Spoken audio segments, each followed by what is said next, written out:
All right, we have a special episode. This is Vivek Ramaswamy special here today.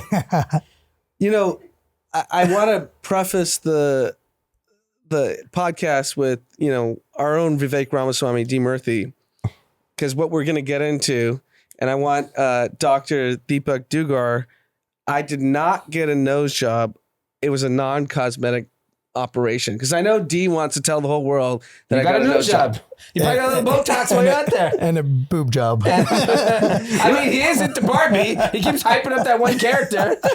He's not surprised. I can neither confirm nor deny these HIPAA I'm allegations. waving all HIPAA. All right, but before we get into it, I think Deepak will like this story. He's a, Angelino now.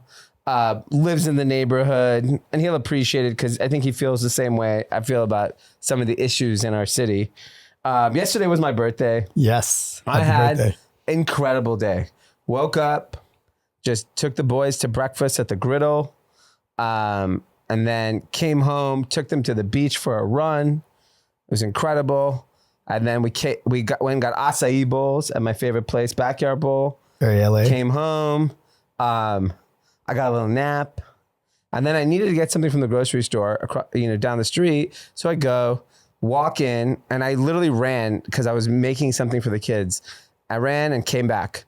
And in that time, someone stole sushi out of the, just transient, just came in and stole stuff. And it was causing like a melee at the grocery store. And I kind of laughed, and I'm like, I get it. Like, you guys are annoyed, but like the guy stole 2 rolls. Like, you guys just spent 15 minutes talking about it. Let's just move on. But it was funny because, we talk about a lot of theft and crime in the city, smash and grabs, and, so it was just funny to see it. Then we go to the Valley to Casa Vega, which is, I've had many of my childhood birthdays there. Great restaurant. Great restaurant. And it's on Resi randomly now, so I didn't realize that. So I made a reservation, went, early dinner, came home, put the kids to sleep, and I go to sleep, and I'm like, what a great fucking day. Just like absolutely perfect. Like, kids were moderately well behaved. It was good. It was fun. The dinner was fun. We were great. Just a family day. Wake up in the morning, take the kids back to the grocery store to get something, come back, and then I sit on my couch at 8:20 in the morning, and I get a notice from Amex, CVS, $139. And sometimes you get these notices and they're a little delayed. Mm-hmm. Like, sometimes I get like 4-day-old notices. Because they thought it was fraud? What? Amex thought it was fraud? No. It's just a notification of a charge. Okay. But for whatever reason, Wells Fargo is instant, but like Amex, for some reason, for me, has always been like a little delayed. And so I was like, okay, cool. Let me go look CVS. And, Javier has my credit card. So if we need something, he'll just go get it. So I was like, oh, it's probably from Friday. I go look, and it's from 8:21 a.m. Literally right now. Happy birthday. And then 5 seconds later, 7-Eleven charge, then another charge, like 4 charges. Did you back lose to back your to back. card? So I immediately assumed I left my wallet at the restaurant. Right. It's like, fuck, let me go look the car. Maybe I left it in my car. So I'm looking for my keys. Can't find my keys. I'm like, fuck. So I go out to my car. My trunk is open. Oh, basically, my car had been ransacked. shit. Oh. And I lost my sunglasses, which whatever, they're nice. But, Garrett Lights, like a brand I love. And shockingly, my wallet was there, gone. I'm pretty sure it was there. And then everything else was left. Like, for example, like the most valuable thing I have is my running stroller. It's like $700. It's literally the most valuable possession that I own. And Haley's like, did they take the stroller? Like, I was like, no, the stroller's in, whatever. So then I was like, man, did I leave the keys? I swore I pressed the button. So luckily you have Ring now. So I go look, I'm walking up to the door. I hit the button. Like, you see me hitting the button on my car with the keys. So then I'm like, oh, my keys are in the house. It was in the playroom, the kids' room. Went and got it. And then, so I'm thinking to myself, I'm like, how the fuck this guy get, into he or she, I don't want to be discriminatory. Criminals. It could be great criminals on both sides. Fine criminals on both genders. And so I'm thinking to myself, I go look on my Ring. sounds like at 10:30 at night is when all this happens. But like they took my parking pass, which is extremely annoying for the building, which is just annoying. It takes weeks to get a new one. Yeah, anything, but whatever. Fortunately, when it all ended up, it was fine. Like I didn't lose much. I lost an old wallet that I've had for a very long time, but like that was it. And then I randomly, our neighbor said like their front yard got ransacked too. Oh my God. And they're in It's construction. on your same street. Yes, next door neighbor. Oh my God. Oh my God. So it's interesting because I said that in one of our group chats, and similar in this neighborhood, it kept happening and happening. But I'm really curious. I think like you're not hearing. You remember when you were hearing like the really like crazy home invasions? Mhm. They feel like those have stopped. Yeah, you don't hear any of that. Yeah, I think it's just petty stuff because you know you can get away with it. Yeah. Right. Right. Because you're not even going to report this.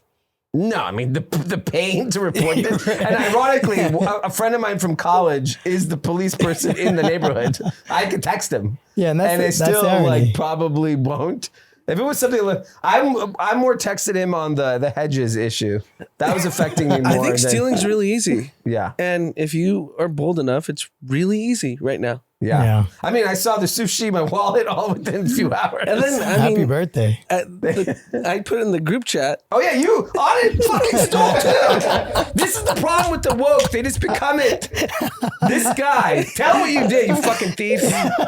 So I actually got my wallet stolen at the gas station, the most expensive gas station in the city, Santa Monica and Little Santa Monica. Karma.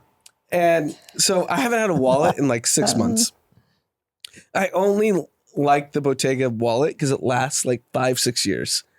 I'm sure there's other wallets. But I like it because like That's right. Don't say that because it lasts, because that's nonsense. There's Kenneth Cole wallets last too. I'm not rocking a Kenneth Cole. Okay. So we go to Bottega and get the wallet. It's me and Amanda. She's just like, browsing. And we go to lunch and she's like, oh my God, I took the sunglasses I was trying on. Oh. So it was like, How do they not have the metal thing, the detector there's thing? a security guard. There's a velvet rope, everything. Was it under 950? No, it was over. Oh, this is real theft. Real theft. So I took the sunglasses and I ran back to Bottega and I was like, I'm sorry, no one knew. The salesperson's like, oh my God, thank you so much. Wow. I didn't The even know. salesperson was like, what are you doing, you idiot? It's gone. You had it. But Wink, it's wink. really easy to steal. Yeah, they want you to steal. Yeah. I mean, that's Rodeo. Yeah. Wow. Like, who's paying at Walgreens if you could steal a Rodeo? Well, depending on the neighborhood, I don't know if you walk into like anything people want, like razors at Rite Aid. Like when I go to buy like shaving stuff, it is behind a glass fucking Yeah, case. wow. So the guards are just for show because we literally just walked out. I think the guard is for like when the Smash the and circus grab? comes, 30 Yeah. people come, the guard, maybe bang, bang, shoot, a couple shots here and there. But yeah, no, it was interesting. And I texted the group chat with everyone on it. I was like, stealing is so easy. Yeah. And you're part of the problem. I returned it. Okay. Well, you might be dumber for that. You'd be better off if you just took it. I'd have more respect for you if you stole it. Yeah. Okay. All right. You invited Deepak today. I did. Yes. Deepak is a very close friend of ours, and he actually changed my life. Okay. With the Love it. nose job.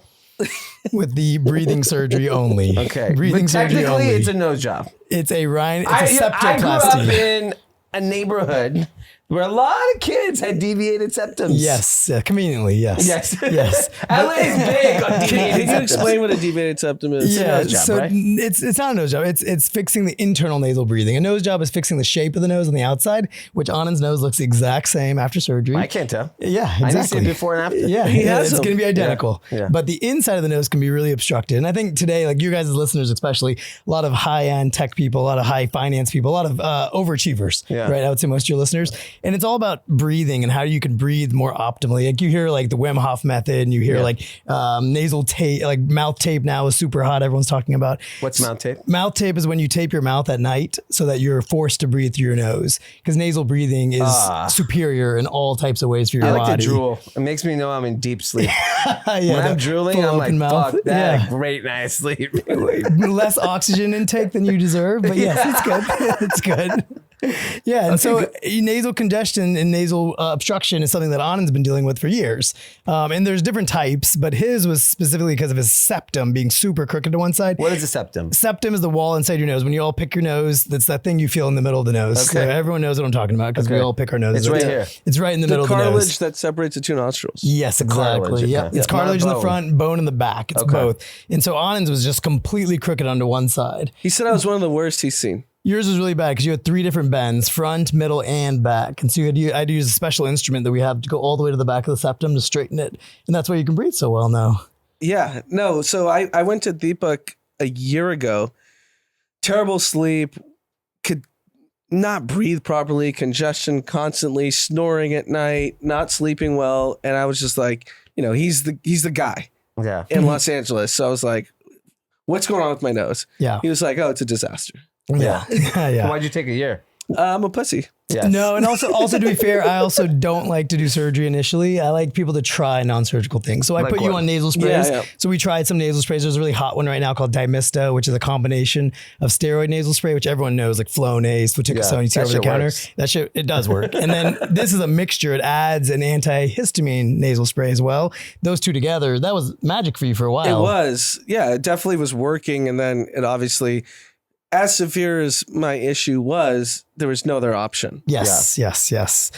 And so it's an instant solution, like you're breathing the next day. I mean, this guy's a wizard. So surgery Monday morning, I showed up at 7 a.m. 9:45, I'm home. Mm-hmm. First 2 days, you have like gauze or whatever in your nose. So whatever, you deal with it. No pain. Did not need to take Tylenol. Did not need to take Vicodin. Did not No need to oxy. take no oxy. No oxy. I didn't take anything. Okay. So I had no pain. And Wednesday, come back, get the gauze and stitches or whatever out. And he's like, breathe. And I was like, holy shit. And I called Amanda immediately. I was like, did you know you can breathe out of both nostrils? Yeah. And she's like, what are you talking about? Yeah. It's like, that's how normal people That's can breathe. unbelievable. What's interesting is like, I know through my kids, my youngest was literally runny nose permanently, breathing out of his nose. Wasn't even like speech was having an issue with developing. We took him to the doctor, and his original doctor, was giving nose spray, things like that. And then another doctor suggested getting his adenoids looked at. Yes. And got that done. Got the surgery done. Mm-hmm. And holy shit, different kid. Yes. The next day it was a different kid. Yes. No runny nose, breathing, talking. Yes. It's like the poor bastard couldn't even Yeah, talk. yeah. He couldn't even Adenoids breathe. is the tissue pad in the very back of the nasopharynx, and kids can get really enlarged, and that obstructs their breathing, causes a lot of mucus and drainage. Yeah. So as soon as you clean that out, really simple surgery, right? It was a very easy recovery. Changes kids overnight. No, and so Deepak was encouraging me over the last year. He's like, why don't you just come in and do it? Yeah. Just get it over with. Yeah. And Amanda obviously wanted me to get it because I'm fucking snoring at night. It's a miserable life. Yeah. And then like, ironically, Joe Rogan talks about the deviated septum. He got his fixed when he was 40. Mm-hmm. And I was So like, you're just so influenced by Joe Rogan. no, but it was just a confluence of like everyone that I'm hearing in my life, Deepak, Amanda, Rogan, deviated septum, get rid of it and fix it. And I did. So I'm 3 weeks removed from surgery as of tomorrow. Yep. Cleared for activity now. You can start running again. Yeah. So I've only been doing the incline treadmill that he's allowed me to do for the walk. Yeah. So tomorrow I could start running. Yeah. Yep. But it was funny. We had Scott Nash here, Amanda's sister and husband, over, and I was like laying on the grass and I couldn't really breathe properly. And then there was like the crust from my nose. It got out. And I was like, oh my God, I could breathe completely out of both nostrils. Wow. That's like still post-surgery, right? Yeah, Is that normal. right? Yeah, crusting for about a month, normal. And I was like, I literally was like, oh my God, I could actually breathe. Yeah. It's pretty phenomenal. Yeah, Yeah, I mean, is. I think like if people actually take their health seriously, there are options. Yes, there are. And I'll say even like the mouth tape thing, because that's a really popular thing right now. I bet you more than half your listeners think about it or have heard about it. Mouth tape is great. I think the one thing to think about is you don't want to do it What unless... kind of tape are we talking? Like I would say if you're going to buy mouth tape, don't buy like the stupid ones that are marketed. Just buy 3M, NextCare, Durapore tape. It's like the really basic tape you can buy at like any pharmacy, and just cut a little tiny Charlie Chaplin mustache sized piece and just put it in the central part of your lips. And that's it. So you still have room around your mouth to breathe around. I do once in a while. Yeah, Really? I do. Yeah, because I have a straight septum and I know my nasal obstruction is not bad. You can train yourself to breathe through your nose better by doing things like this. And I think it's important. Studies show without a question, 18% more oxygen when you breathe through your nose. And that's because you have the turbinates and the nasal tissues. You have increased nitric oxide Why do I production. need more oxygen? Oxygen to your body. I mean, you're an athlete, you're a runner, right? Yeah. You want to have the most oxygen you can have. Yoga, breath is life. It's all about nasal breathing, right? You're Indian. So it's all, it's the old I don't know concepts that of part Indian about breathing. India. Yeah. I'm more chana masala Indian. The yogis are all South Indian, man. So- But like, it's improved breathing, improved nitric oxide. I mean, I'm an idiot for waiting until I'm 40 to like solve this. I actually didn't know that I had this issue till a year ago. That's the biggest problem. No one Right? does. No one knows. 'Cause Yeah. It's, Well, it's no, a people don't, subjective like- thing. The thing is there's this movement now to like optimize. Health. Yes. And I don't even think it's health driven. I think it's more of like, okay, how can I do things faster, stronger, better? Like I think for some people it's actually health, but I think there's a cohort of people that are just trying to optimize. And so in that time, you're seeing all these people share their stories of how, hey, I cut drinking and this is what happened to me. Right. Hey, I, got a deviated septum surgery and look what happened to me. Or, hey, I got this. And I think you start hearing the results of it and you're like, oh, well, if I could sleep an extra hour a day, or if I could run a minute faster, or if I could do this, I'll do it. Cause like we're all seeing people that are smarter, faster, stronger than ever before. Right. And I think that's just a function of like if you take like the highest performing people in the world, they're optimizing for mind and body. Yes. And sleep. that's a new thing. Yes. Like yes. a successful person 30 years ago was a fat slob. Right. Just like it was a Wall Street finance pig doing blow, drinking all night and a billionaire. Yeah, because I mean, I'll be very candid. My sleep was so bad because of the obstruction of my nostril, my postnasal drip. So the mucus in the morning.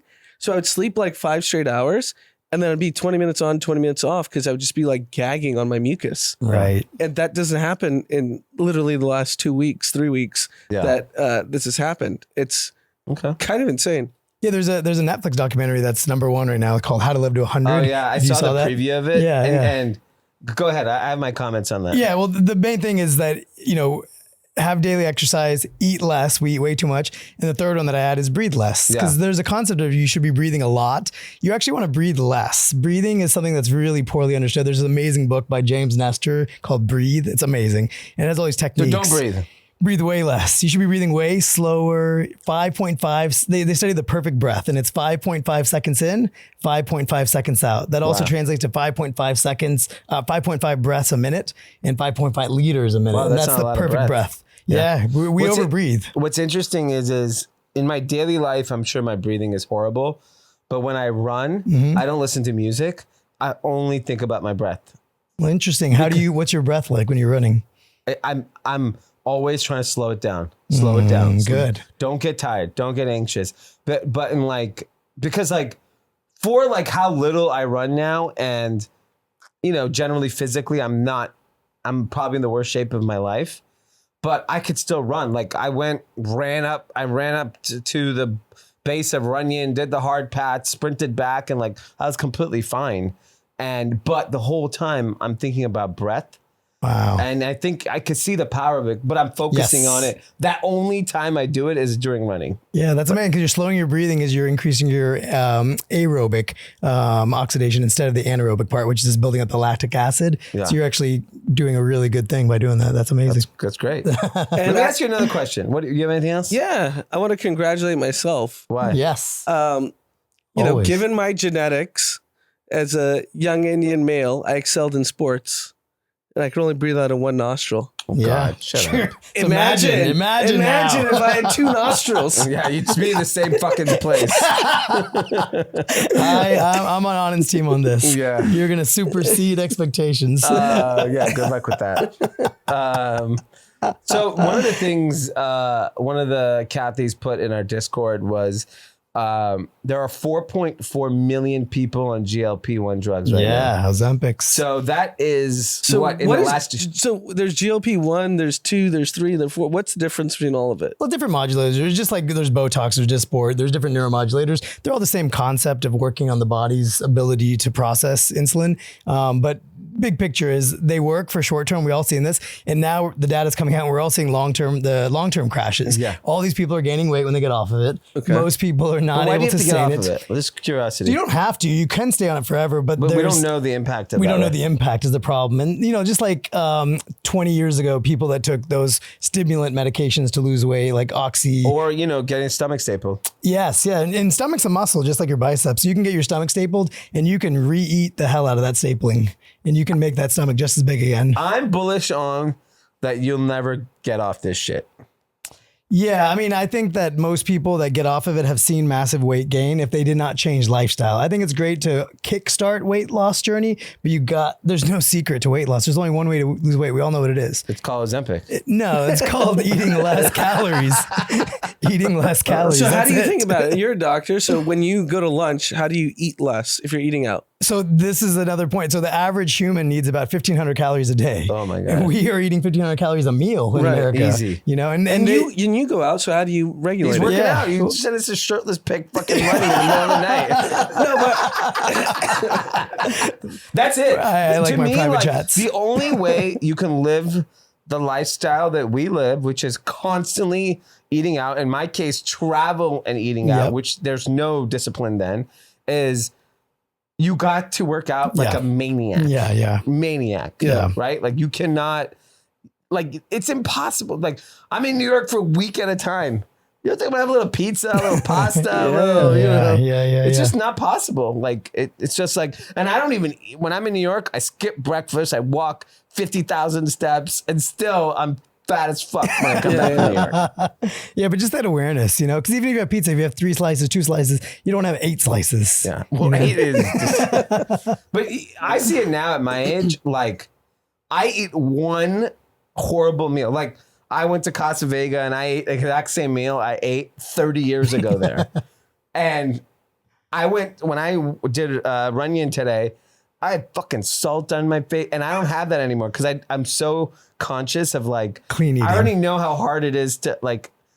I do the same exercise I did 10 years ago, but your body doesn't work. Right. It doesn't burn Like the same now I calories. gain weight, Yes. and so it's funny to see the like you eat that one bad meal, it's a week ruined. Yeah, absolutely. I completely agree. Oh yeah, no, weekend can ruin you. Like you feel so bloated on Monday. If Yeah. like we all have kids, the 3 of us, like you just don't even care. You're just eating with the kids. You're eating the kids' Yeah. food, which is quesadillas and burritos Pizza. and pizzas. Yes. And then Monday you're like, why do I feel so fat? Well, there's a great stat. So 5 out of 7, right? Most of us are healthy 5 days out of the week and we cheat on the weekends. 5 divided by 7 is 71. 71% is what most of us are doing with our health and wellness. Yeah. Right. When we need to be doing 90 to 95% Right. to be C student, optimized. That's not bad. That's average. That's a D minus. Most people are C students. You throw Ozempic in there, you're 95%. That's true.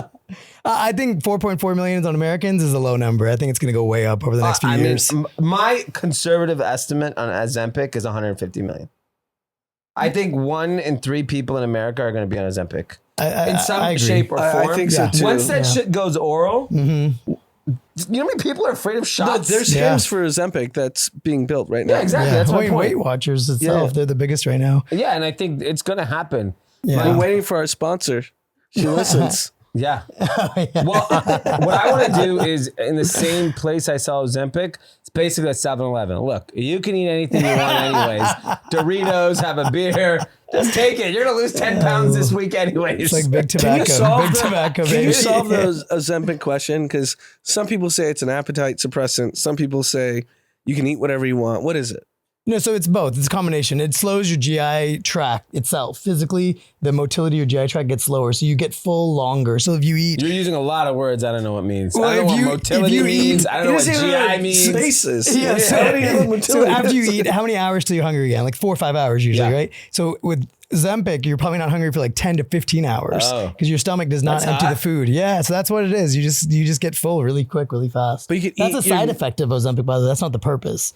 The purpose is for insulin. Okay. It's actually regulation of insulin, which is what it's supposed to do for people with diabetes. But the thing is like all the positive is like, we know if you weigh less, you have less impact on your heart. 100% agree. Right? Like the positives, even though we don't know what the negatives are, I actually like objectively believe the upside is far greater than the downside. I 100%. This is not medical advice anyways, but my point is that I think for a young, healthy person like you guys, Ozempic is not for you.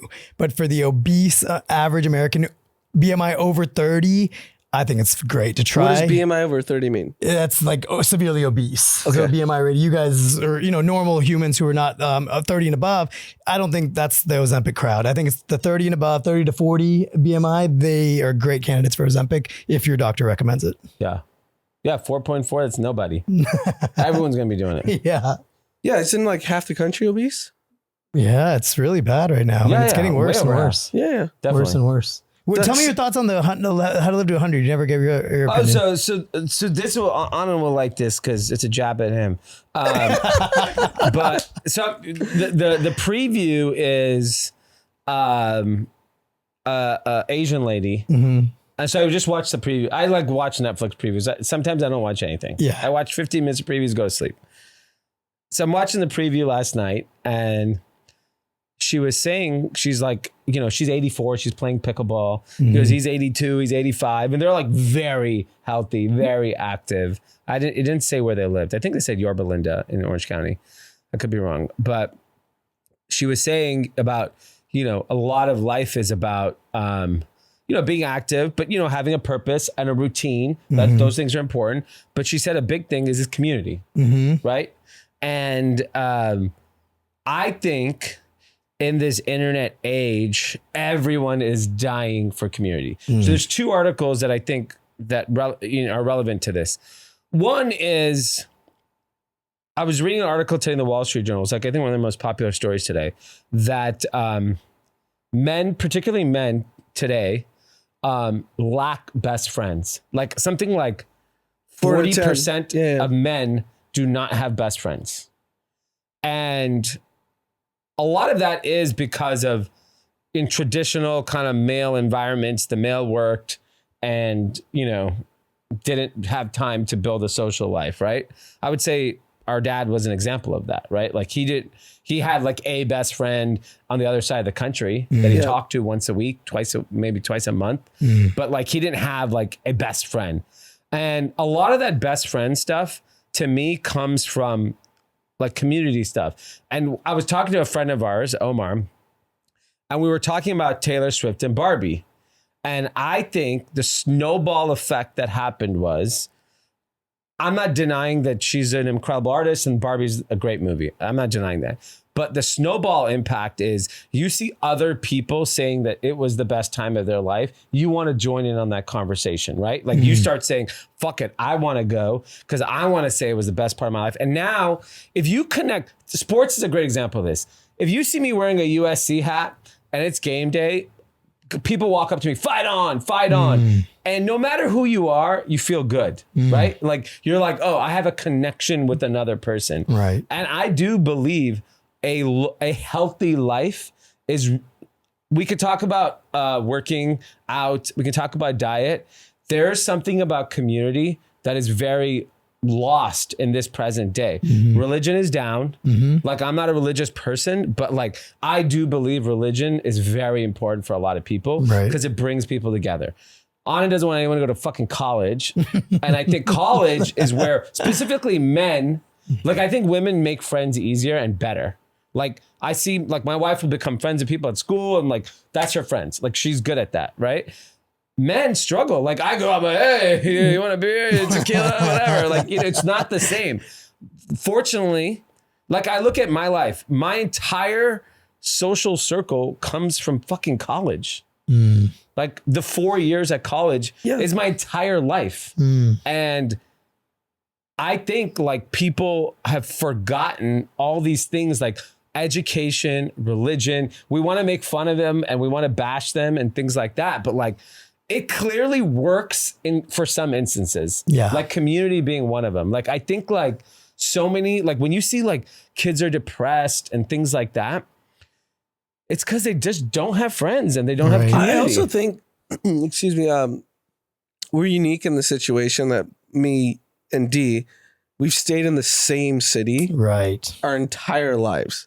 So we have high school friends, we have college friends, we have elementary school friends that are all in the same area that haven't left. And I don't think we're the right people to talk about it because I think we actually are we're the outlier. No, but like I took all of that into consideration when I was 15 fucking years old, thinking about college. So I don't think it's outlier. I made that decision at 15. Maybe you're a genius. Like, there's no maybe. I think we can all agree on that. My point is like, why don't we push people in that direction? Because my thing is when I went and visited other schools, I felt out of place. When I went to go, and I didn't get into Penn, but like when I went there, I was like, I am not these motherfuckers. These people grew up. They grew up they grew up very differently than we did. And I was like, I can't relate to these people. Yeah. So I've always chosen the path of like least resistance of like, I know if I go to USC, I know I never want to live anywhere else. We were fortunate to travel all over the world and I got to go to all the big cities and I'm like, I like this city. But I think it also depends on your career path. Yeah. Like a doctor doesn't have that privilege. Of course. Because you have to go to medical school wherever the hell you get in. You go to residency wherever you get in. But you have 40 years of education that you had to go through where you build community connections. Even Deepak, like you've talked to me pretty candidly. You moved here about 7 years ago. Yeah, now it's been 8 years. 8 years. Yeah. And you were like, "Hey, I'm trying to like." Oh, I didn't know anyone. Right? I knew 2 people in LA when I moved here. But you've made an extraordinary effort. Yes. To like, you know every Indian person in the city. But also, I do agree with you, and I think that community and sense of healthy relationships is one of the biggest parts of mental health. Yes, and so I know that, and I push myself to do that. Yeah, I mean, I think like even sometimes like I'll just, with my wife, like I'm working, I'm at dinners, I'm traveling, but like, if some of my friends want to just go get drunk and talk shit about all our friends, I'm down. That's fun. Yeah, you need that. It's important. It's important. Like people need those like release valves. And even me who like, because technically I'm basically out every night but it doesn't feel like it does. Like I'm at work dinners with work people. Yeah. And there's only so much, you could be yourself. Right. Right. And then when you're with your friends and your community, I could like, it's group chat X-rated. Yeah. Which I need that. Subscribe now. Yeah. Like, if you can put a mic on me in the nice guy back room, holy shit. Yeah. I mean, we have a couple fantasy football drafts tomorrow. Yeah. And in the draft that you're not in, but it's my like core draft, it opens with an expletive that you can only say in the private confines of very community. But I think, to my point, Taylor Swift, Barbie, fantasy football. These are fantasy football is quasi religion to a lot of people. Javier just rented a house in Costa Mesa to do their fantasy football draft. Yeah, because it's community. People talk about like, oh, my fantasy football team. I mean, it's the most important chat like thing and for everyone. Yeah, for not for everyone, but the point people who play. But I think is like when I was reading this article about best friends, because it was particularly talking about men. You remember what was the movie that I Love You Man? Was that the movie about his best friends? I didn't watch it, but I know. I think it was Vince Vaughn, and it's hilarious. But it's about like friendships for men, and I think once you become like 40 years old, like I'm 43.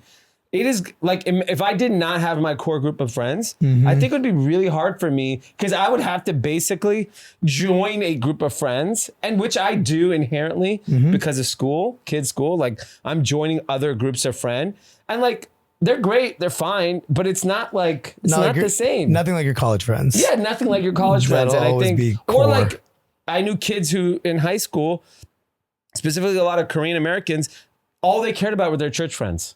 That was their group. They fucking loved their church friends. And that's who they hung out with on the weekends, nights. They hung out with their church friends. And I'm just thinking back to like all the things that we had, whether it was sports, things that like, but we don't encourage those things now. Right. Like there's so many parents I know that like aren't putting their kids in sports. And, oh, well, Jimmy's not into baseball. Who the fuck is into baseball? You just go and sign up and you go do it, right? Like you just like for the social, yes. And now maybe they get into baseball. Like my kids are into baseball now, or soccer, or any of these sports. Well, it's not even the sport; it's just the actual interaction. I know, but like we're letting kids say like, oh, you know what? Jimmy doesn't believe in Jesus, so we stopped going to church. Right. What did Jimmy know? Yeah. You're 5 years old. If you want to go to church, and that's important for your child to get exposure to, send him to take church. Jimmy's ass to church. Yep. I think there's a big problem with like parents are letting children like dictate everything, and like they just need to be exposed to everything, and they'll find their tribe. Because at the end of the day, that's because my 5 seconds of watching the preview of that. Obviously, the obvious is the healthy lifestyle, the eating. These are obvious. Yes. If you don't know that, you're probably not going to live to 100. Like, you know, you're sailing a little earlier. But I think people underestimate this community thing. And I think like, I just keep going back to that because I meet a lot of young people that I could see there's something wrong. Like, But I will say for people even our age, it takes effort to build it. You have to be present. You have to respond to text messages. You have to show up to the major events. Yes. You have to actually, like, if there's a dinner, you go. Yeah. Yes. You have to do even all if those there's things. like a baby shower that's a drag. You just gotta fucking go. Right. Yeah, I know a lot of people in my own friend group, I see them not putting in the effort, and then they're just like kind of on the outside. Yeah, then Right. you become on the outside when you get older. Like, sure, like one of our best friends does not have a kid and probably sees my kids more than any one of my friends. Yeah. But he makes the most effort Yeah. because he's like, I know I'm in a different stage in life. Yep. I don't want to be disconnected from all of But you. community takes effort is the point. Yeah. You Yes, actually have to, yes. it's reciprocating. Yeah. If you, a it's not a relationship. one-way ticket. It's like you have to go to things you don't want to. Yes. Yes. That's the easiest way to explain Unless you're a it. celebrity. I mean, Yes. unless you're No celebrity, then everyone comes to you. I mean, just to be frank, I mean, we're married with 2 kids. I went to 4 wedding events over the course of 48 hours. Yeah. This past weekend. Yeah. I'm dying. Yeah. Maybe you need a nose job. It's a good excuse to relax for a week.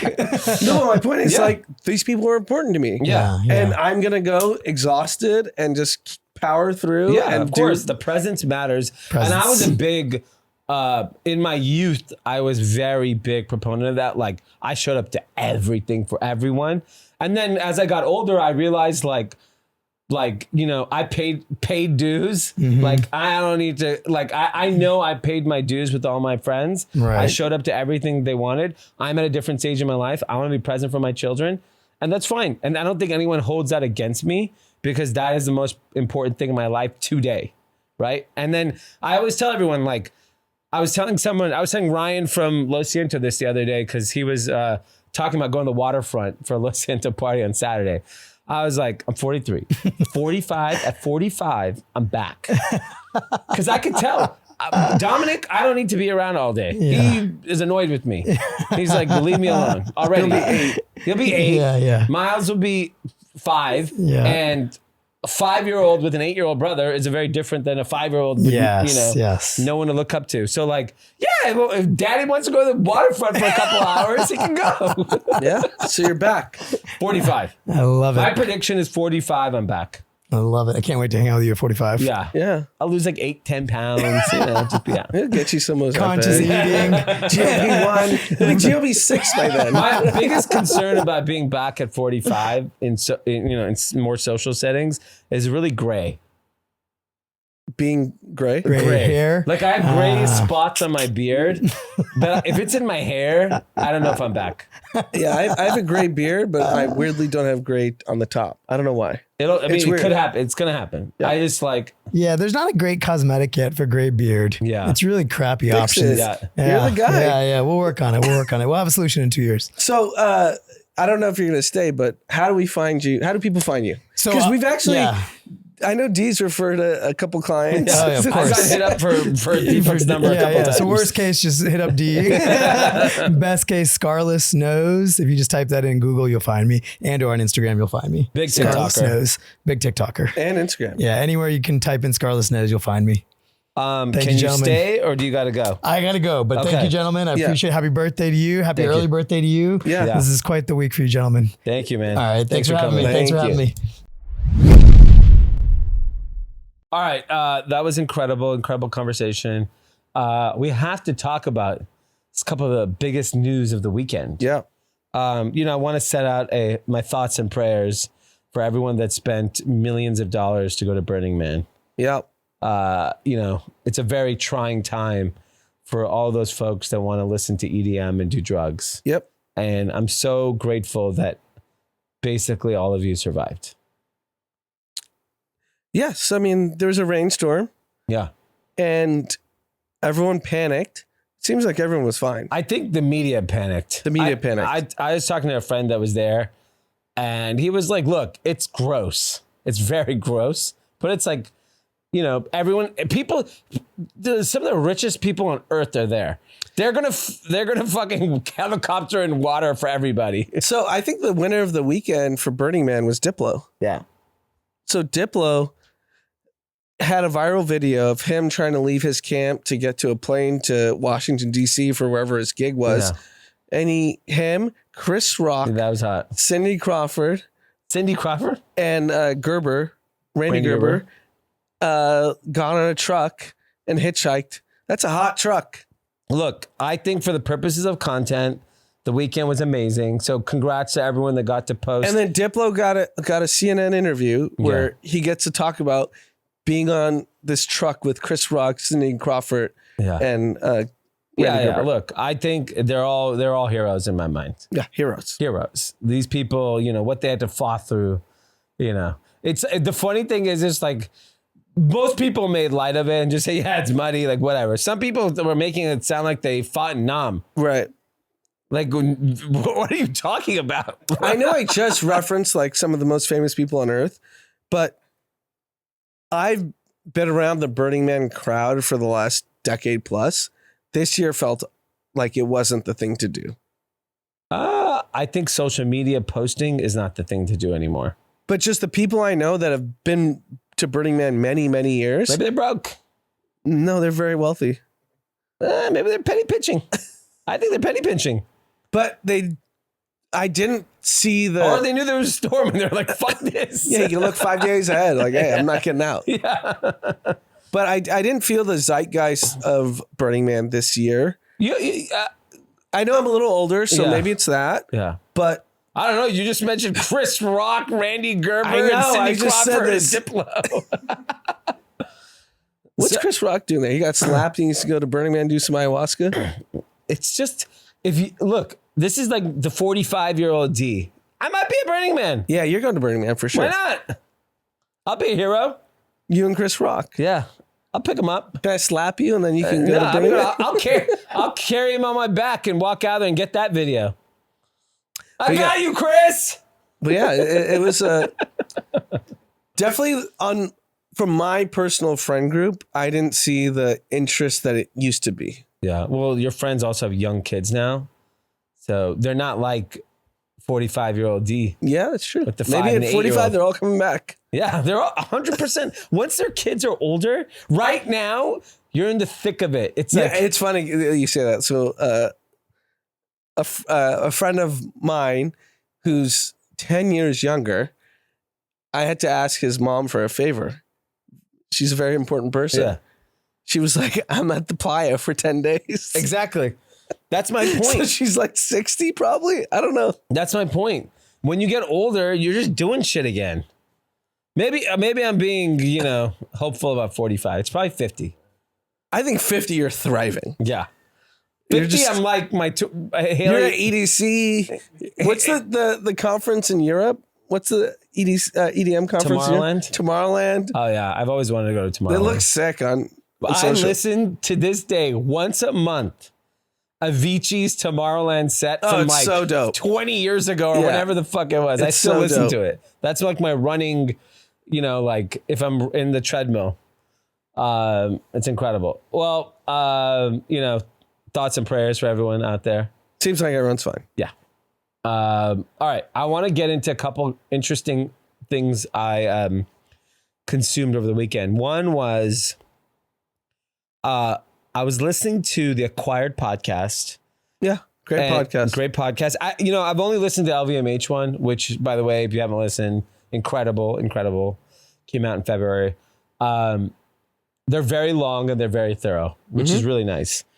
I listened to the Costco one today. Yeah. I've not finished the whole thing. Unbelievable. If you're in retail or retail adjacent or have any interest in retail, I would say this is the best piece of content.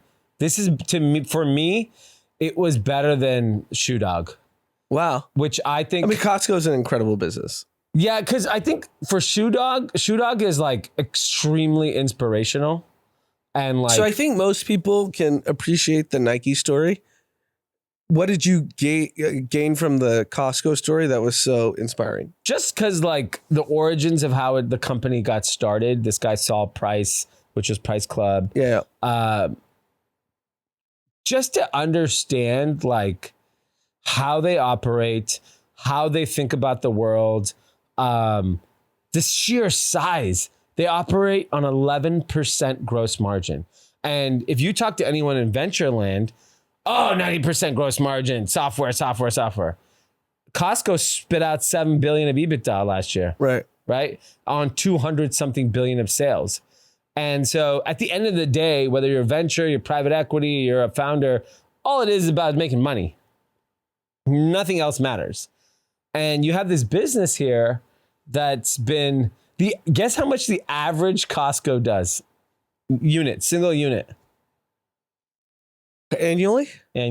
One store, Costco. 35 million? 269 million. Oh my God, Jesus. Average Costco. Kirkland, which is their house brand. Yep. They do apparel, they do packaged goods, they do alcohol, they do everything. Does $55 billion a year revenue. I saw like on Twitter, why is Costco like in the zeitgeist right now? Because of the podcast. Because everyone's talking about it. Yes. And they're saying it's bigger than McDonald's, this, that. Nike. It's bigger than Nike. Yeah. And so I'm telling you, you gotta listen to this podcast. And then ironically, I listened to the founder of Viking Global, which is a massive hedge fund. And he was talking about his biggest inspiration was Saul Price. Oh, wow. Literally, I listened to it last week. Wow. And I was like, why is Costco just... Saul Price, one of the biggest Democratic donors historically. Wokey woke? Well, this is pre-woke. Obama even met with him right when he passed a year later. And just hearing the story of Costco, how it started, how disciplined, and even how they operated. Like, we want to like celebrate the rivalries between Steve Jobs and fucking Bill Gates and all these people. Saul Price met with Sam Walton, Jeff Bezos, then Jim Senegal, who was one of the co-founders of Costco. He was telling Jeff Bezos about membership and price and things like that. These guys all share. He is like, market's big enough. I'll share with you what I'm doing. It was, if you look at Amazon is very much predicated on what Costco is today. Yeah. Like with the membership concept and basically how they hook you in with all the things they do. Like if you include Kirkland as far as gasoline, I think a third of the revenue of it's some staggering number of people. And they did this 50, 60 years ago, added gas to Costco and Price Club because they knew how important it was for their customers. It's a fascinating story. I highly recommend listening to it. Yeah, so like the Costco model was basically, the original model was basically irregularity of supply. Yeah. So you walk in and you don't know what you're going to get. It's almost like a contest. Yeah. Like, well, what's interesting is they only have 3,000 SKUs in the whole fucking store. Yeah. Which is nothing. And they make it an event. Yeah. With the samples. Yeah. I mean, when we used to go every weekend as kids, and I would go play the video games while our parents would be shopping. And have a couple samples. It turned in like what should be a 20, 30 minute. It was an afternoon. Yeah. It turned into like a 2-hour afternoon. And they have the best prices for these products. And it's the highest income earners in America. It's great. Great story. Unbelievable. Like I'm at the tail end of the story and it's just unbelievably fascinating. It was like very exciting where like if I had 5 minutes to listen today, I would listen to 5 minutes of it and then go do something and listen to 10 more minutes of it. I highly recommend it. All right, let's move on. I think the other interesting story of the weekend was last weekend was considered college football weekend 0. Yep. This was considered college football weekend 1. The pregame show started. That's kind of the marker. My first beef is I think I'm done with Spectrum. Yep. So Spectrum I have and Spectrum Disney, too. Spectrum and Disney are in an epic battle. And if you have Spectrum and you go to ESPN or ABC during a sporting event, they go and say, look, we're trying to do what's best for our customers. Disney's being unfair, blah, blah, blah. AKA, I didn't get to watch Florida State LSU. Yep. I did not get to watch any U.S. Open this weekend. Nope. And luckily Saturday, all the good games were on Fox. Clemson Duke tonight, the primetime game. We couldn't watch it. And so basically, I'm the equivalent of someone that went to Burning Man this weekend. Yeah, we should pray for both of us. Fucked. Pray for both of us. Yes, I want thoughts and prayers. If I do not have ABC for Monday Night Football, I am done. Bob Iger needs to go. I'm done with him. Here's the thing about here's what I everyone think. loves him, and this is a controversial statement. Yeah, everyone loves Bob Iger. He's made every Spectrum. Fucking pay the guy. No, ESPN needs to bow down. You're not relevant anymore. What? No, they're very relevant. The most watched things on television today are only sports. Sure. But NFL, college football. Your business sucks now. Sorry, just accept it. It's like a diminishing I'm going returns. the other way on this. You know what? Spectrum, they're basically criminals. I don't think Spectrum's the problem. I think Bob Iger's the problem. I'm going with Spectrum. They're clowns. I mean, he came back and tried to save a sinking ship, and it's sinking faster. I don't understand why you can't pay Disney so we can watch these fucking games. Well, he has to lower the price. Let me tell you something, Bob. Let me tell you something.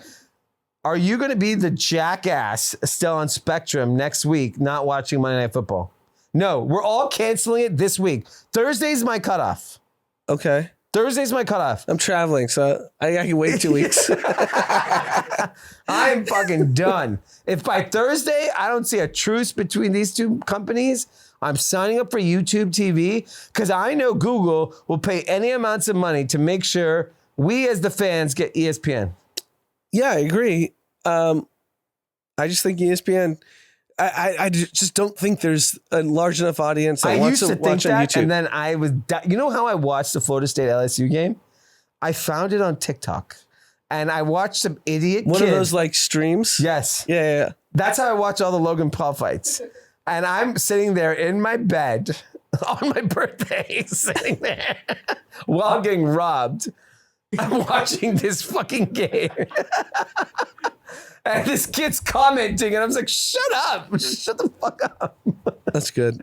But I think, I know I don't want to talk sports too much, but I think the fun part of this weekend was if you follow college football, you can follow sports in general. And I think this is going to bring a lot of people in. Deion Sanders, who's like, one of the most famous athletes of specifically our generation, because we got to see him play live. He was a two-sport athlete, and then a huge college football star. And he was a very iconic figure from the purposes of like style and just, his nickname was Primetime. Primetime, right? Like the dance, I've done that dance for so many reasons on so many people, even nothing sports related. And he's a very iconic figure. And last year, I randomly, the first day of college football, 9 a.m. game, it was a Jackson State game. And it said, oh, Deion Sanders coaching, his son is playing. I was like, oh, I'll watch this game. I watched this game and I'm like, oh my God, this kid is the best fucking kid in college football. So I got addicted to watching Deion Sanders' son, Shedeur Sanders. And I would just sit there and watch all these games every weekend. And no one was talking about them.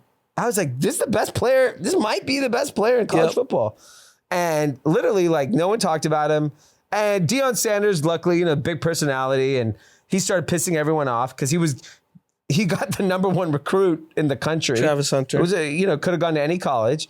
And so, everyone he was going viral on TikTok. Yeah, which, everyone was figuring out that, like, okay, this kid, Deion Sanders, is going to build back historical black colleges because that's what Jackson State was. And which I think, to an extent he did. And then, he took the bigger, better opportunity. He took a job with the University of Colorado. And I remember Ryan went to Colorado. So he was like, oh my God, Deion, whatever. And there was a lot of like, and I'm going to relate this to like business because I think it's important. He made a very big cultural shift in the way he wanted to operate his sports team. Yep. And he basically said, this is the way we're going to do business. If you don't want to do it, get out. And he rubbed people the wrong way. Yep. And when I heard famously, when he walked into Colorado, he went to the meeting room and was actually like, hey, I'm bringing my luggage. It's Louis. Yeah. So if you don't fit in, basically like we're 5-star. Yeah. We're not messing around. Yeah. And, people got offended by that.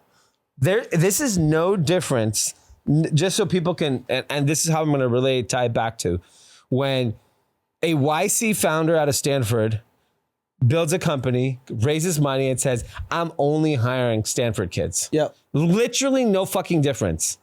The tact may be different, but there's no difference. It's Deion Sanders. His name is Primetime. He's letting everyone know. And guess what? He got the best recruits in the country because of it. So all these kids wanted to play for him. And what's interesting is, so when the kicker went on, the extra point kicker and the field goal kicker, I was like, Feely, is this Jay Feely's kid? And then Jay Feely tweets out like, oh my God, my son, I'm so happy playing for Deion. And then at the end of the game, he basically said, he's like, this is why kids want to go play for him. And he listed like 7 things, talking about leadership, talking about how he spends time with each of the kids, how he encourages them, knows about their personal life. Like, he's so engaged and involved as a leader. So last year he went viral on TikTok many times, and a lot of the speeches were very inspirational. Yeah. So, by the way, do you know the fun fact? He does not curse in any one of these. No, he doesn't curse at all. I watched 50 speeches this weekend. I was like, this guy doesn't curse. And it was about basically caring. Yeah. And actually like, hey, I'm actually here for you. Yeah. And I want you to be a better person, a better it's not about just player. Sports. Yeah. Like, it's not just about sports. It's like, hey, when, we're going off for the week, you guys are going to be at home. He's like, make sure you know who you're with. What are they there for? Yeah. What do they want from you? Yeah. You need to like be very cognizant of that. Yeah. And then let's be like really like Colorado was a 21-point underdog. They won 1 game last year to TCU. Yeah. TCU was in the national title game. And did you watch the pregame speech? It's gone viral like a million times over. It's so inspirational that he was able to rally these kids. Well, I mean, to be fair, they were just way better players than all their kids too. Maybe, but the point is like, we both watched the game. Yeah. It was touchdown. Yeah, like you can give up any time. Yeah. You could give up 2 touchdowns. It's over. Yeah, of course. That's how football works. Yeah. And the kids are bought in. And if I'm a high school kid, I'm going to fucking Colorado. Like, I mean, by the way, like... Can I say something controversial? What? I want USC to get Deion. That's going to be tough. The problem is he's paying that guy $10 million a year. He would be blocked. Can you imagine Deion at USC? Yeah, of course. But here's the biggest problem is that Deion Sanders might be only coaching because his son is playing. I know you think that, but I think if his son, I think he's become. If you see the way he does those speeches, do you understand? It's like all gospel. of his kids are at Colorado. All of them. Daughter's there playing, I think, volleyball. The other son's on the team. Yeah, but that's like LeBron can send their kids to Camel Law. I know, but I'm saying like he clearly is a family person. Like he has 5 kids. Okay, he had, like 4 of them are fucking Colorado. Yeah, I'm just saying. Do you think they can't go to USC? No. But they're gonna graduate. Is my point is that like, I think after Caleb Williams, his kid is the best quarterback, and he's a sophomore. In 2 years, his kid's going to be probably the number 1 draft pick. Right. And I mean, if I'm a coach, if I'm Deion Sanders, I don't need to do this for money. I can go back and be the host of College Game Day, make $8 million a year and not do it. I might say, fuck it. I did my job. My son is a superstar. I'm done. Well, his path is too big. He's too big now.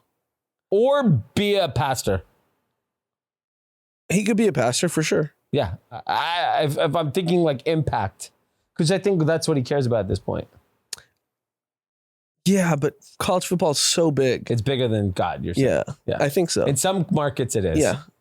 Like I think in Colorado. I mean, did you see that video Matt Leinart posted? Yeah. He was at TCU. Yeah. And he said, "Would you divorce your husband for a national title?" And she said, "Yes." Yes, but maybe we could remarry. Maybe. She didn't guarantee. In front of the husband. Yeah. That's college football. Yeah. It is. I think from a passion standpoint, it's bigger than the NFL. Yes. Yes. 100%. Like people are devastated when their college loses. We just recently returned to become USC fans. Because we're good. And we see like a bad defensive play. We're all devastated. Yeah. I mean, last year when we lost to Utah, I was devastated. Yeah. Devastated. All right. That's awesome. Well, it was fun. It's a fun thing to watch if you like sports. I highly recommend it. Or if you like clips, just search Dion. Yeah, the clips are amazing for Coach anything Prime. you do in life. I think mean, his pregame speech is applicable to every single person. Yeah, it's all of his speeches have been because I've been following him and like, and I think generally speaking, like everyone's rooting for him because like I was talking to another friend and I was like, everyone is a Colorado fan because now at this point they're playing Nebraska. They're gonna spank them this weekend, and then the party starts. Yeah. The problem is USC's coming to town. September 30th. Yes. I have not traveled for a USC game in 12 years. So, we had the Tommy group on last episode. Yeah. Keyshawn referenced Avi, who listens to the pod, is a really rich guy. Okay. So, what's up, Avi? You got a plane going? Do we have seats? Amazing. All right. Today's a momentous day. Yeah. Because our guy Ari is saying goodbye. Ari, grab the mic. What up? So I think if you listen to the pod, you know Ari. He's woke. He's socialist. He is going to go to law school. No, he's going to undergraduate school. But with the goal to go to law school. Yes. Where are you going to undergrad? UC Davis. Okay. What's the plan here? I'm majoring in political science with an emphasis in public service. 2 years there, and then law school, and then we'll see where that takes me. Then call Jacob and Rami. No PI. No personal injury, no class action. What's your real reason for going to college? That's what I really want to know. Be honest. Don't be a bitch. I'm tired of working. That's one. That's fine. I've worked since I was 19 years old. So like straight out of high school, I started my business. What are you, I started 21? this high school. I'm 22. So it was 3 years. It was 3 years of fucking 40, dude. Yeah. It was like 20 years. Okay. 3 years of dealing with the business. It was too much. Okay. Second, I've realized that I'm an elitist and that I believe in education. And I want that degree because I think it opens up your mind to more knowledge than not having it would. How much of it is just, I need a break and I want to leave LA? Like 10, 20%. Okay. Yeah. Like you just want to be a change of scenery, go experience something different. Yeah, exactly. And like it's just like farmland out there, like just Do you know cows and anyone shit. there? Nope. I don't even know where Davis is. South side of Sacramento. Okay. Which side? Don't know. North, south, east, west? West. Okay. So it's near the water. No, it's between the Bay and Sacramento. Got it. Okay. And what are the likelihood we'll ever see you again? I will come and visit for some 0. pod recordings. Within the next 2 to 3 years, we'll see you maybe once? I would say like 5-6 times. It's a lot. 0 chance. No chance. I think once. I think you're going to come on winter break in December, and then we never see you again. Not, see. like I said, not in a mean way. I think you'll text us. I I actually think got a he'll very text nice us, yeah. text from Tim Gamache yesterday. Just happy birthday. And, just... You owe money. Do I? Yeah, the Apple stock. What happened? You bought it 100 and Yeah. you said you're going to go 50-50 with them. Oh, wow. How many did we buy? One? You bought $1,000 worth and Apple is Hey, at... shut up. I have a wallet. Apple's at 189. Oh, my God. So I'm like $500. Yeah. Hopefully he doesn't listen to the pod. Hopefully he doesn't see you again. Exactly. All right. So that's the goal. Do you have any friends there? Did I ask that? No, you asked that. I do not. Okay. So where are you living? I got an apartment a couple miles away from campus. Are you going to make an effort to make friends? Or are you going to be a weirdo? Yeah, no, I think my approach to it is going to be spend as much time on campus as possible. Like just stay out of the apartment, like go to the apartment to sleep and that's it. Can I give you some advice? Please. You're kind of a standoffish person. Yeah. This is what I do. I've helped a lot of people with this.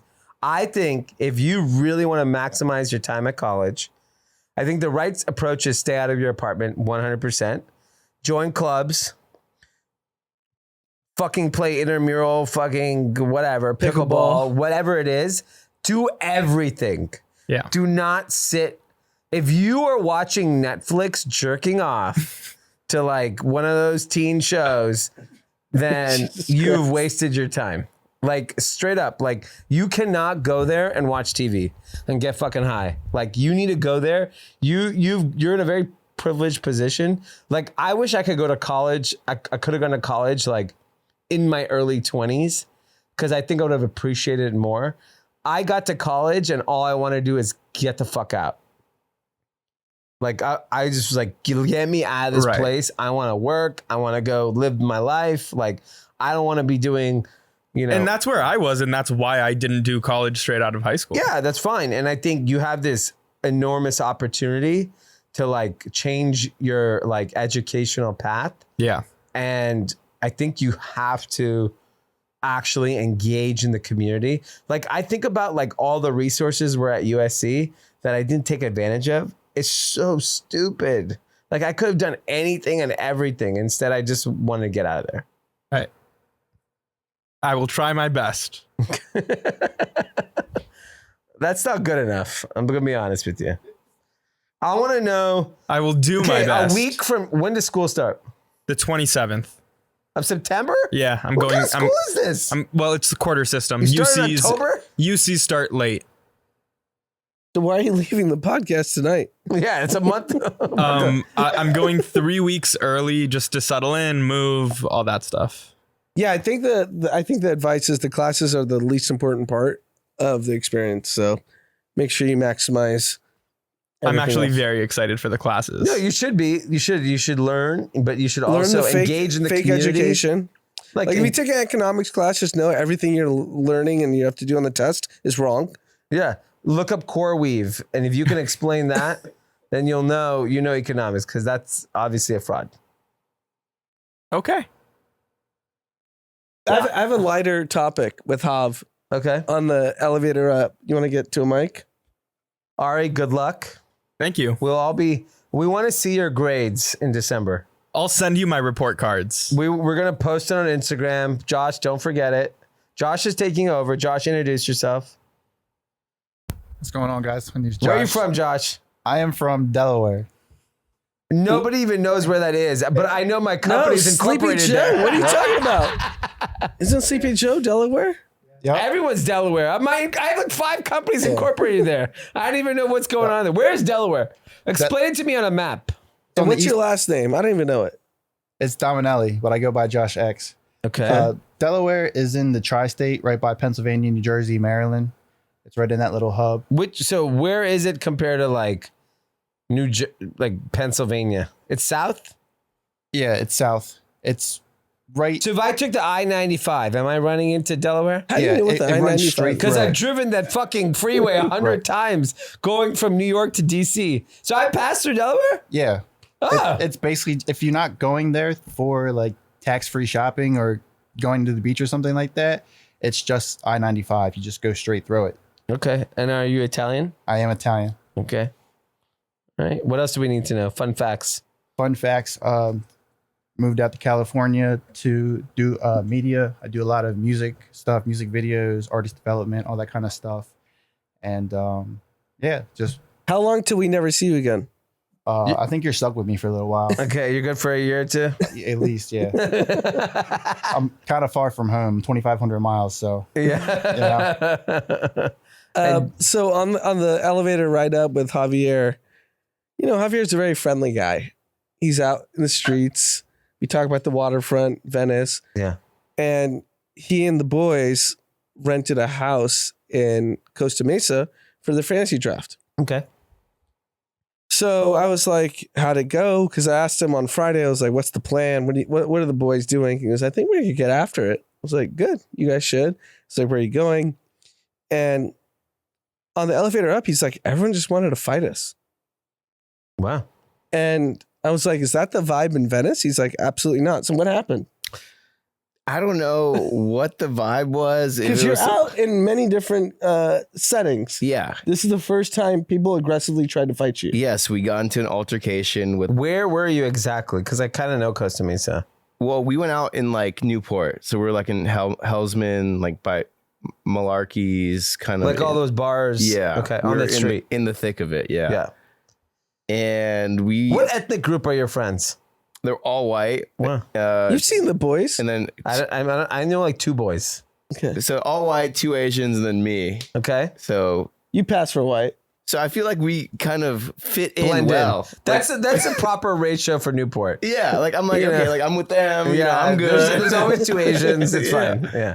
Okay, so it's just people are drunk and aggressive. Way more aggressive than normal. Like Okay. it was just weird. Like we got a screaming match with this guy and his friend. He wanted to like fight us all. Like, But what?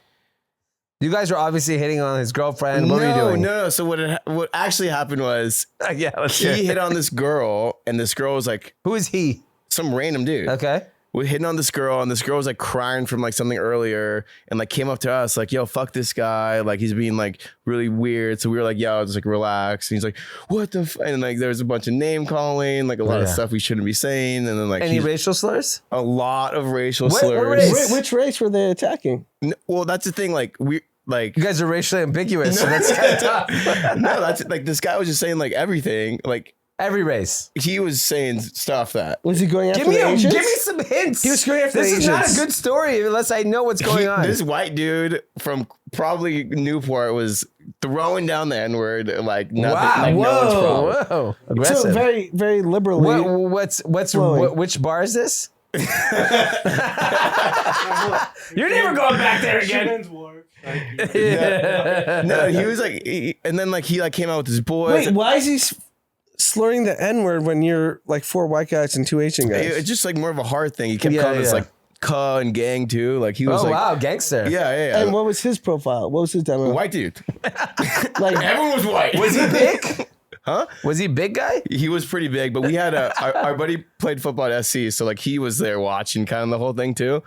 So we were like, it was like 4v3, so like we would have won. How old was this kid that he thought he was a gangster still? He was like 25, like he was our age. Like, 25? yeah, everyone was so like our age. in Newport, the N-word is just flying from white guys. Yeah. Oh, the N word, the F word, word, yeah. the R word. It was crazy. It Wow. was He was just like dropping bombs.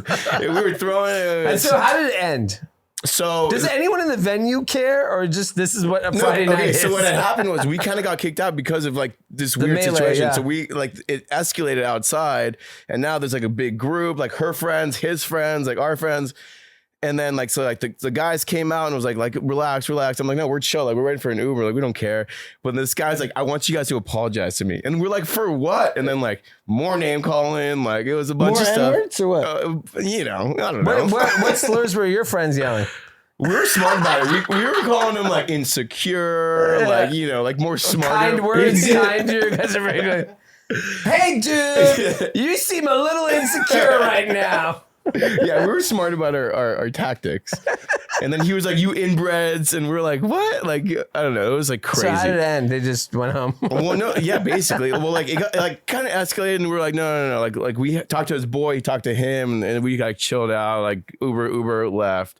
But then like the next night too, like we were just walking, and some guy was like calling us the R word. Like, you know, I don't know what happened. What's the R word? You know what the R word is. I actually don't. You're regarded. You know, Anand doesn't get it. I don't get it. Change the G for a T. like very How stupid. about that? Very stupid. Oh, okay, fine. You can't say that. Yeah, that's not allowed. Yeah, okay, Well, got it it. is in Newport, I guess. Yeah. Yeah, every night we went out. We only went out 2 nights. Every night we almost got into a fight, like pretty bad. It might be us. I'm curious. I don't think I it's actually you. want to go out in Newport one night just to see. You need They're security. aggressive. What? Just go with security. Yeah. They're I'll go just with security. They're And aggressive. I'm down to Oh, yell can we talk slurs. about Messi before we leave? What about Messi? Showed up in LA. Okay. Did you see the Navy SEAL that follows him around? The other guy's running up and down. And a fan went on the field Really? and he sprinted and fucking tackled his ass. I mean, whatever. Like, this thing is like, it's insane. I don't get. You know what I don't get? I had a good conversation with our friend Omar about this. Because this was on our tribalism talk. This is like the equivalent when Michael Jordan came back to the Wizards. Mm-hmm. But he's actually beating everyone though. Because Yes, in a Michael different- Michael obviously he's the GOAT, but when he came to the Wizards, he could put up the 25, but he wasn't the best player in the league. Yeah. Messi's the best player in the MLS. Yeah, but I think it would be equivalent if Michael Jordan went to Korea and played NBA. Sure. You know Yes. what I mean? Like, he's Yeah, not yeah. playing in the most competitive league Right. for this particular sport. So I think, like, I get the like, I get it that people are excited. I'm like kind of shocked. How much people care. Yes. We saw the celebrity list. It was Yeah. leaked. Yeah. Every famous person in Los Angeles was there last Your night. boy, Prince Harry. Prince Harry was there. Yeah, he was lot of there. picks. Not lot my of boy. picks. Yeah. That's your boy. Not my boy. What you Yeah, talking you're about? hyping him up. Lucky's. When we were at Lucky's in, what's that place? What city is that? Lucky's in Santa Montecito. Montecito. I think I was doing the opposite, but yes, he's very famous. Yeah. You like him, though. I would. You like him.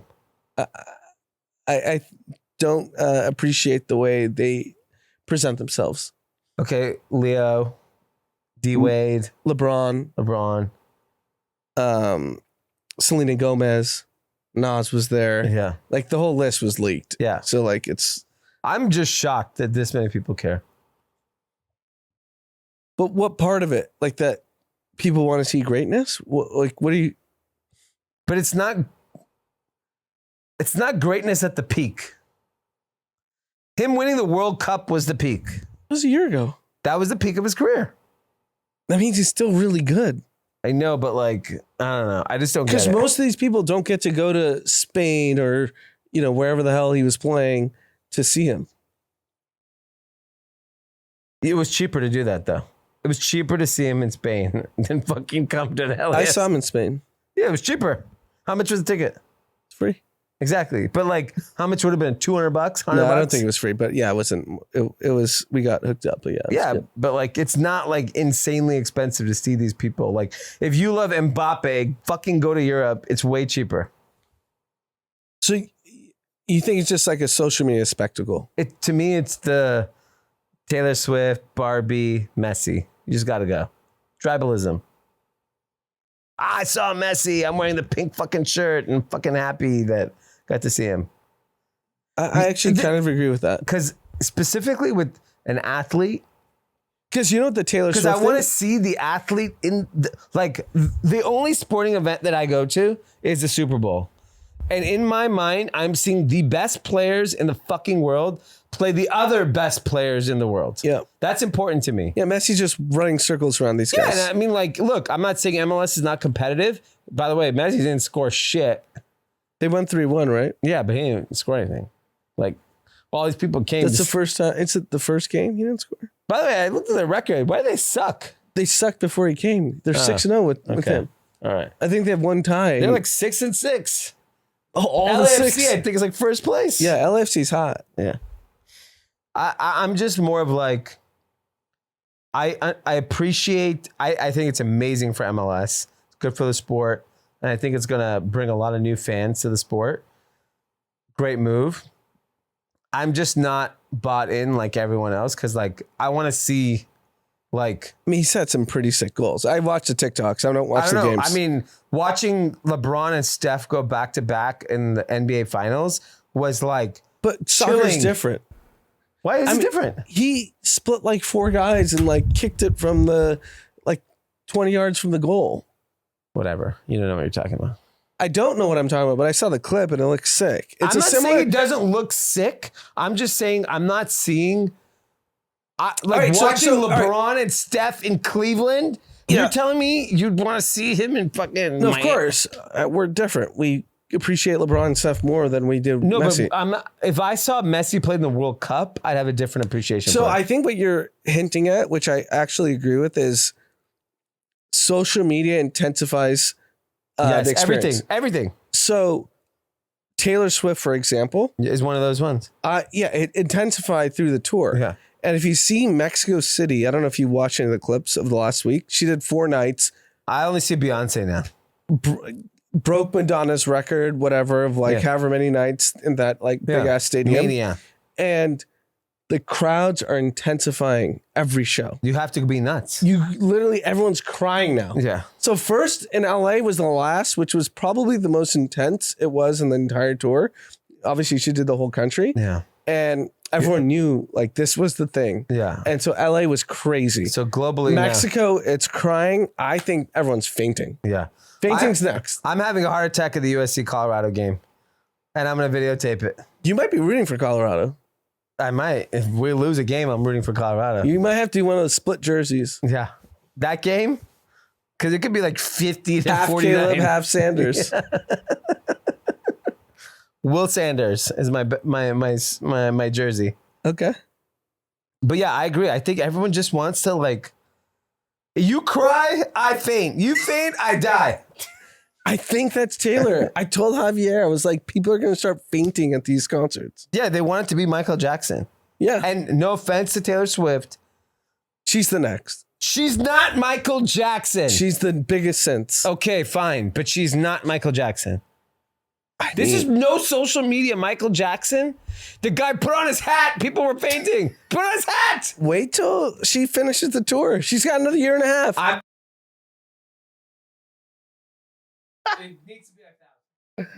I'm telling you, 20 years from now, you play a Michael Jackson song and a Taylor Swift song, it's no comparison. I think equal. Equal? Yeah. You're the part of the problem. I'm into it. Yeah, obviously you're an idiot. I'm not fainting, I'm not crying, Do you know I'm who not- Michael Jackson is? I do. don't think you know who he is. I do. Who is he? But who is he? Michael Jackson. There's nothing. Put all the other bad shit behind. Michael Jackson music. When you hear like Beat It, that beat comes, everyone still gets a chills today. What are you? Now we got Bad Blood. I mean, what? I don't think it's far off, to be honest. Bad Blood or whatever that song is called. Shake It to Off. Beat It. Drunk at the bar. All Shake of it off. Shake it off to beat it. Bad. I don't think you Black understand. or white. I don't think you understand the impact Taylor Swift has to young girls. I don't think you understand Michael Jackson to the world. I do. No, you don't understand. I If you was watch, at I his- want you to go home It's not so gonna early. do Go home tonight and watch YouTube videos of Michael Jackson in fucking Africa and India. I'm not saying they're the same. I'm saying she's the biggest since. I'm okay with that, but she's on the same fucking planet as Michael Jackson. No, they're in the same universe. Okay, Pluto. She's in Pluto. That's fine. Michael Jackson's on Earth. I'm just saying, like, I don't want to hear about Beyonce. Like, the only Beyonce clip that goes viral is if her daughter's in there. I'm talking about Michael Jackson. Yeah, so my point is there's no one in 30 years that has come close to him. And I agree, Michael Jackson was the biggest. Yes, and I mean by multiples, because it's pre-social media. Like Michael Jackson, what he was doing, like I was watching a clip on TikTok where he would literally just put his hat on and people are dying. I'll actually I'll play the counter to what your actual point is. Yeah. We had a controlled media, 7 channels. You only knew one thing, which is Michael Jackson. You're in the most disintermediated part of the world in the history of social media, technology, any content consumption, and she surpassed everyone. All right, whatever. No one's buying that. Is that not true?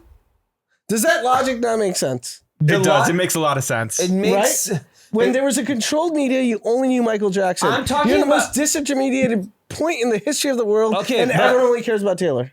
I'm talking pure music. The music is just better. It's subjective. No. I'm saying the impact on the world. Look at the Grammys, bro. Quincy Jones and Michael Jackson, those It's pictures. subjective. They hold like 75 Grammys. Quincy Jones and I don't Michael know. I'm Jackson. so long with Taylor. Yeah, I'm not. The music is good. It's not timeless. It's just not. It is absolutely timeless because those lyrics they're ageless. Yeah. And for you, you're a young woman. That's different. I'm not a young woman. I can't relate. Michael Jackson, when he drops that fucking beat it sound, get out of here. What does beat it mean to you? Everything. It's fucking, when I hear beat it in the background or I was at Casa Vega and they started playing like Dangerous and everyone in the place was going nuts. It's like Dangerous. It's like the 75th good Michael Jackson song. Jackson 5, ABC? Are you joking? I'm not. I love Michael Jackson. I don't think you do. I think she's the next. She's That's not the next Michael Jackson because she doesn't have the songs. She has 17 years of a catalog. I'm not saying she doesn't have a catalog. She doesn't have Michael Jackson songs. I think she does. No, she does not. Yeah, she does. Okay. Watch the shows. I'll never see it. Yeah, I hope you don't. I Just won't. rob yourself of that experience. I will. Yeah. I'll go watch YouTube of Michael Jackson instead. All right, everyone. We're fucking out of here. All right, we got shout-outs. From Ari. Is this from you? Yeah. Oh, to your older brother. My older brother, Saman, knocked a magnesium-based sleep supplement company inspired by Huberman Lab podcast. He formulated this non-melatonin sleep aid. It's made from non-habit-forming ingredients like magnesium. I don't know what the other one is. L-theanine. L-theanine, and I don't know what this other one is. Apigenin. What? Apigenin. Okay. My farewell gift to all Cathys is a special discount. Use the code GroupChat for 20% off your first bottle when you So go Ari to leaves on a grift. takeknocked.com. Takeknocked.com. You know what's interesting? I don't like the after feeling of melatonin, so I'm kind of down with this. I You like have this. a bottle, actually. Do I? Yeah, I gave you one last year. Fuck, Javier took it. Thank you. The next is from our boy John from Dropped. If you don't know John, he's the one that made the Chatty Cathy Club for us all. They have a huge announcement. They just partnered with the LAFC to launch the LAFC Gold, a new loyalty club for fans, giving them access to premium experiences. Their first giveaway included tickets and field access for Messi's trip to LA, which is the Chatty Cathy Club. So if you're interested, join the Chatty Cathy Club. And I actually talked to John about this. He's going to hook any Chatty Cathy Club up. We're going to do a contest in the Discord for tickets. I went to one of the LAFC games a few weeks ago, thanks to one of our Cathys who plays. 2 Cathys play for the San Jose Earthquakes. And they hooked me up for tickets for my kids. Incredible experience. but check it out at lafcgold.com. Can those players get me a Messi ticket in San Jose? I'll go up. If you stop listening to Taylor Swift. Otherwise, I cannot do anything for you. The next one is from Ray Ray to Sydney. Shout out to my 1-year-old daughter, Sydney. She just turned 1 on August 30th, and she is one happy camper. Sydney, you're going to listen to this podcast maybe 20 years from now. Happy birthday. We have some young listeners, maybe 10 years. I feel like 20. Rafa's kids listen. They're pretty young. Which kid? He has got a few. Let's move on. From AJ to Nabil, I want to give my best friend Nabil a shout out for moving to Miami. Just got a new job and he's crushing it in life. Proud of you. He moved to Miami to follow Messi. Yep. Next is from Michael Ruiz to himself. Shout out to myself for putting in 10 plus years work to become a chief talent officer at a technology consulting startup.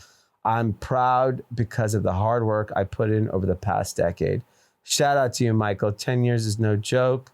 Anything with a C in your title, you're popping. From Kaylin to D. Oh, shout out to D for sharing a birthday with me. Happy birthday to us. Oh, happy birthday, Kaylin. Shockingly, there's a lot of September 3rd birthdays. Yeah. A lot of Virgo birthdays. Yeah. I have an incredible story I'll share one day that involved with an arrest and a birthday that I shared with the person I got arrested with. You've shared it before on this podcast. Yes.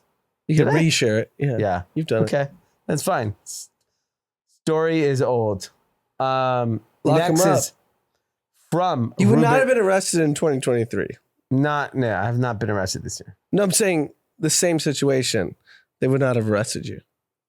Today. Oh, no. They've been like, hey, Yeah. thanks for showing Well, up. they went and pulled me over. From Ruben Ramirez from Milwaukee, Wisconsin. Also, shout out to Ruben Ramirez. Wanted to give a shout out to myself. It's my birthday, September 5th, and I'm turning 33 years old. Also, happy birthday, D. It's wild how many people have sex during Thanksgiving. It's a holiday. Yeah. Makes sense. It's not a weekend you think you would be fucking, though. Like, you're just stuffed. Stuffing the turkey. Yeah, literally. But it's the Do you whole. know how many people I know are Virgos? That's all Thanksgiving fucking. Could be early December. The Wednesday. It could be late before. December. Actually, it's late December. What are you talking about? It's after Christmas. No, because It's a 10-month cycle if you remove the month. I, It's basically Dominic was, we got Dominic's pregnancy test done days before our honeymoon, which was New Year's Eve 2016. And assume it takes a few weeks. No, so I'll tell you, She was probably Amanda was conceived 12/4 Drama's birthday, Amanda was. and he's an 8/24 baby. Amanda was conceived or Maverick was conceived? Maverick was conceived, but the pregnancy happened. We know for a fact on 12/4 after Drama's birthday. Okay, so And he's that's at what I'm saying, 8/24. Thanksgiving, that's a week before. So I think ours was Thanksgiving weekend. Okay, But they're there's a still lot August. of like September. We're talking September babies. Those are August babies. But I'm saying, but look, think about it. But you could be late, you could be early. Like it's in that region. It's that time period. That's a weird time period. It's basically Thanksgiving to New Year's. I think it's like that holiday. Yeah, no one's working. Yeah, you're just out there fucking. Huh? Yeah. Maybe not the young generation. I mean, look, because like think about it. Maverick's 24. Dominic's 26. Miles is 29. I'm the 3rd. You're the 11th. yeah. It's a fertile time. And on that note, we'll see you on Wednesday. See you Wednesday. Bye, Ari. We love you. Best of luck. You could be my when I get hit by my garage door and I need a PI. You're my guy. Call Ari 1-800-555 Arian. Peace.